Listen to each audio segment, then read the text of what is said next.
नमस्कार।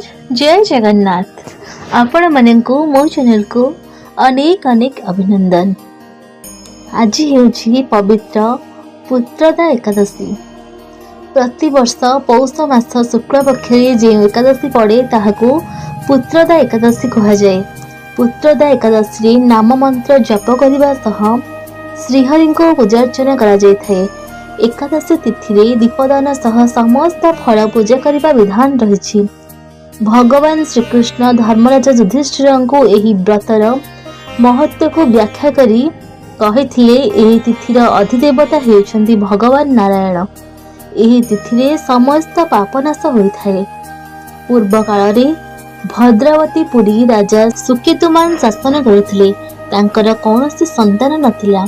एही कारणरू राजा और रानी चंपा चिंतारे रहुथिले। दिने राजा राज परिवार कौनसी सदस्य को न जणाई वन्य भ्रमण करने पाई बाहरिले। राजा वनर शोभा को देखु देखु दीपहर होगला। राजा भोक शोषरे आउट पाउट होई खाद्य संग्रह पाई खोजी बोलिले। शेषरे एक सरोवर तटरे अनेक मुनि ऋषि मानक आश्रम स्थली रहिथिबार देखिले। एहा राजांक पाई सौभाग्य थिला। से तत्क्षणात घोड़ा उपरे बसी सरोवर निकट में पहुंची समस्त मुनि ऋषि मानक वंदना करने को लगिले। तांकर वंदना रे ऋषि माने प्रसन्न हेले। राजा मुनि मानक देखि पचारे आपण माने किए, आपण मानकर नाम कौन तथा आपण माने एठारे एकत्र होइछन्ति काहेकि। मुनि कहिले आमे समस्त विश्वदेव स्नान करने को आसीछु। माघ मास निकट रे आसुछि। आज 5 दिन धरी माघ स्नान आरंभ होगा जाउछि। आज ही पुत्रदा एकादशी जीए एही व्रत पालन करिब तार पुत्र हेब। राजा कहिले हे विश्वदेवगण जदि आपण माने मो उपरे प्रसन्न अछंती त मो पुत्र मते पुत्र दियंतु। मुनि कहले राजन एही व्रत बहुत विख्यात। आज ठारो एही व्रत पालन करंतु। महाराजा भगवान केशवଙ୍କ आशीर्वादरू आपणको पुत्र अवश्य प्राप्त हेबो। एही प्रकार मुनि को कहबा अनुଯାयी राजा एही व्रत को पालन करने सह पुत्रदा एकादशी अनुष्ठित कले। द्वादश रे से निज व्रत को उद्यापित करी मुनि चरण स्पर्श करी घर को फेरिले। सेही दिन रानी गर्भधारण कले। राजांकर एक तेजस्वी पुत्र हैला जहा समस्त गुणर अधिकार हेबा सह प्रजा मानकर पालन मध्य होई पारथिला। एही दृष्टिरू पुत्रदा एकादशी व्रत समस्त एकादशी ठारू अधिक महत्वपूर्ण। एही व्रत रखिबा द्वारा पुत्र प्राप्त हुए बोली अनेकंक विश्वास।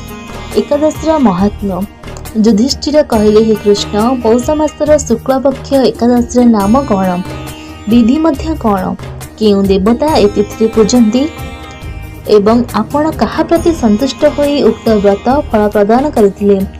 कृपापूर्वक विस्तारित भावरे आम निकट रे वर्णना करंतु। श्रीकृष्ण कहले हे महाराज एही एकादशी पुत्रदा नाम रे प्रसिद्ध।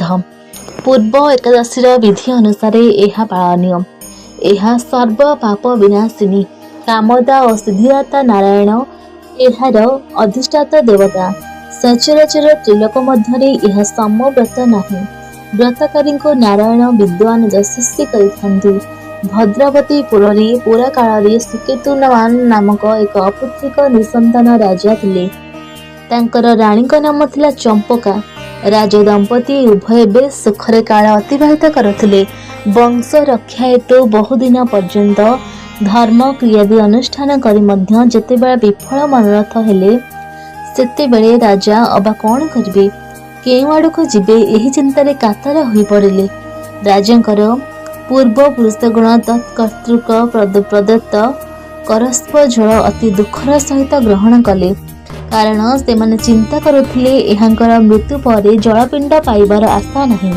मित्र अमात्य वर्गादि हस्ती अश्व पदातिक प्रभृति ऐश्वर्य सकल थिले मध्य पुत्रहीन राजांक मनरे सुख नथिला। ते भाबुथांती अपुत्रिकर जन्म वृथा ए गृह शून्य। पितृ देव मनुष्य लोकंक निकटरे जे ऋणत्रय शास्त्र रे उल्लेख अछि ताहा पुत्र व्यतीत परिशोध होई परिबो नाही। सेथिपाई मनुष्य मात्रे ही पुत्र प्राप्तर यथेष्ट। पुत्रवान लोक व्यक्तिर ए जगत रे जस लाभ एवं उत्तम गति प्राप्त हुए। ଏବଂ ସେମାନଙ୍କର ଗୃହରେ ଆୟୁଷ ଆରୋଗ୍ୟ ସମ୍ପତ୍ତି ପ୍ରଭୃତି ବିଦ୍ୟମାନ ଥାଏ। ଶ୍ରୀକୃଷ୍ଣ ଯୁଧିଷ୍ଠିର ମହାରାଜଙ୍କୁ କହିଲେ, ହେ ରାଜା, ଆମର ଏହା ନିଶ୍ଚିନ୍ତ ଧାରଣା ଯେ ପୁଣ୍ୟକର୍ମା ମନୁଷ୍ୟର ଗୃହରେ ହିଁ ପୁତ୍ର ଜନ୍ମେ। ପୁଣ୍ୟ ବ୍ୟତୀତ ସୁପୁତ୍ର ସମ୍ପତ୍ତି ହୁଏ ନାହିଁ। ରାଜା ନାନା ଦୁଶ୍ଚିନ୍ତାଗ୍ରସ୍ତ ହୋଇ ଆତ୍ମହତ୍ୟା କରିବେ ବୋଲି ସ୍ଥିର କଲେ, କିନ୍ତୁ ପରେ ମନରେ ବିଚାର କରି ଭାବିଲେ ଆତ୍ମହତ୍ୟା ମହାପାପ। ଏହାଦ୍ୱାରା ଦେହ ପତିତ ହେବ ପଛେ, କିନ୍ତୁ ମୋର ପୁତ୍ରହୀନତା ଦୂରୀଭୂତ ହେବ ନାହିଁ। ଏହାପରେ ଦିନେ ଅଶ୍ୱାରୋହଣରେ ରାଜା ନିବିଡ଼ ବନ ମଧ୍ୟକୁ ଗମନ କଲେ। ମୃଗ ପକ୍ଷୀ ଆଦି ବାସ କରୁଥିବା ଗଭୀର ବନ ମଧ୍ୟରେ ପ୍ରାକୃତିକ ଶୋଭା ଦର୍ଶନ କରିବାକୁ ଲାଗିଲେ। କେଉଁଠାରେ ତ ବର, ଅଶ୍ୱତ୍ଥ, ବେଲ, ତାଳ, ତମାଳ ପ୍ରଭୃତି ବୃକ୍ଷରାଜି, କେଉଁଠାରେ ହସ୍ତିନା ସମୂହ ବିଶିଷ୍ଟ ଷଷ୍ଠୀପୂତ। ଦର୍ଶନ କରି ରାଜା ସ୍ୱୟଂ ହସ୍ତିଗଣଙ୍କ କଥା ଚିନ୍ତା କରିବାକୁ ଲାଗିଲେ। ଏହିପରି ଭାବରେ ବନ ଭ୍ରମଣ କରି କରି ମଧ୍ୟାହ୍ନ ସମୟ ଉପସ୍ଥିତ ହେଲା। ସେତେବେଳେ ସେ କ୍ଷୁଧା ତୃଷ୍ଣାରେ ଅତିଶୟ କାତର ହେଲେ। ଇତସ୍ତତ ଚତୁର୍ଦିଗରେ ଜଳାଦିର ସନ୍ଧାନ କରି ମଧ୍ୟ ଯେତେବେଳେ କିଛି ମିଳିଲା ନାହିଁ, ସେତେବେଳେ ଚିନ୍ତା କରୁଥିଲେ, ମୁଁ ଏପରି କିଛି ଦୁଷ୍କର୍ମ କରିଅଛି ଯାହା ଫଳରେ ଏ ପ୍ରକାର କଷ୍ଟ ପାଉଛି। ମୁଁ ପୂଜା ଯଜ୍ଞାଦି ଦ୍ୱାରା ଦେବଗଣ ବ୍ରାହ୍ମଣ ଗଣଙ୍କୁ ସନ୍ତୁଷ୍ଟ କରିଅଛି ଏବଂ ପ୍ରଜାଗଣଙ୍କୁ ପୁତ୍ରବତ୍ ପାଳନ କରିଆସିଛି। ଏପରି ଅବସ୍ଥାରେ କ'ଣ ପାଇଁ ଏହି ନିଦାରୁଣ ଦୁଃଖ ମୋତେ ଭୋଗ କରୁଛି? ଏହିପରି ଚିନ୍ତାଗ୍ରସ୍ତ ହୋଇ ଆଉ କିଛି ଦୂର ଅଗ୍ରସର ହୋଇ ରାଜା ନିଜର ପୁଣ୍ୟ ପ୍ରଭାବରେ କାରନମ୍ବ, ହଂସ ବିଶେଷ, ଚକ୍ରବାକ ପ୍ରସିଦ୍ଧ ପକ୍ଷୀ, ରାଜହଂସ ଓ ମଗର, ବହୁବିଧ ମତ୍ସ୍ୟାଦି ପରିପୂର୍ଣ୍ଣ ଗୋଟିଏ ଅତି ଉତ୍ତମ ସରୋବର ଏବଂ ତାହାର ନିକଟରେ ମୁନିଗଣଙ୍କର ବହୁତ ଆଶ୍ରମ ଦର୍ଶନ କଲେ। ଏହାପରେ ରାଜା ଅଶ୍ରୁ ଅବତରଣ ପୂର୍ବକ ସରୋବର ତୀରରେ ବେଦ ପାଠରତ ମୁନି ବୃନ୍ଦଙ୍କର ଚରଣରେ ଦଣ୍ଡବତ ପ୍ରଣାମ ଅର୍ପଣ କଲେ।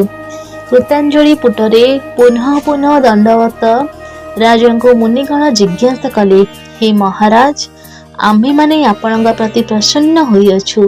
ଆପଣଙ୍କର ପ୍ରାର୍ଥନା କ'ଣ କୁହନ୍ତୁ? ରାଜା କହିଲେ, ଆପଣମାନେ କିଏ ଏବଂ କେଉଁଥିପାଇଁ ଏଠାରେ ସମବେତ ହୋଇଛନ୍ତି, ତାହା ବିସ୍ତାରିତ ଭାବରେ କୃପାପୂର୍ବକ ବର୍ଣ୍ଣନା କରନ୍ତୁ। ମୁନିଗଣ କହିଲେ, ହେ ମହାରାଜ, ଆମ୍ଭେମାନେ ବିଶ୍ୱଦେବ ନାମକ ପ୍ରସିଦ୍ଧ ସ୍ଥାନାର୍ଥ ଏହି ସରୋବରକୁ ଆଗମନ କରିଛୁ। ଆଜିଠାରୁ 5 ଦିନ ପରେ ମାଘ ମାସ ଆରମ୍ଭ ହେବ। ଆଜି ପୁତ୍ରଦା ନାମକ ଏକାଦଶୀ ତିଥି।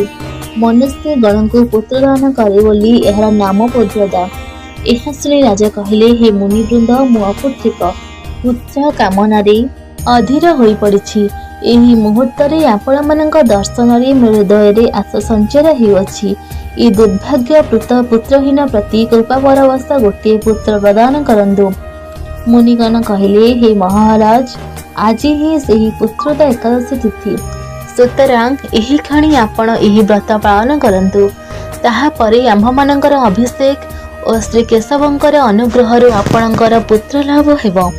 ଶ୍ରୀକୃଷ୍ଣ କହିଲେ, ଯୁଧିଷ୍ଠିର, ମୁନିଗଣଙ୍କର ଏକଥା ଶ୍ରବଣ କରି ଯଥା ବିଧାନରେ କେବଳ ଫଳମୂଳାଦି ଗ୍ରହଣରେ ସେହି ବ୍ରତ ଉଦ୍ଯାପନ କଲେ ଏବଂ ଦ୍ୱାଦଶୀ ଦିନ ଶସ୍ୟାଦି ଦ୍ୱାରା ପାରଣପୂର୍ବକ ମୁନିବୃନ୍ଦଙ୍କୁ ପ୍ରଣାମ କରି ଗୃହକୁ ପ୍ରତ୍ୟାବର୍ତ୍ତନ କଲେ। କିଛି ଦିନ ମଧ୍ୟରେ ରାଣୀ ଗର୍ଭଧାରଣ କଲେ। ପୁଣ୍ୟକର୍ମା ରାଜାଙ୍କର ଯଥା ସମୟରେ ଗୋଟିଏ ତେଜସ୍ୱୀ ପୁତ୍ର ଲାଭ ହେଲା। ହେ ମହାରାଜ, ଏହି ବ୍ରତ ସମସ୍ତେ ପାଳନ କରିବା କର୍ତ୍ତବ୍ୟ। ଲୋକହିତ କାମନାରେ ତୁମ ନିକଟରେ ଏହା ବର୍ଣ୍ଣନା କଲି।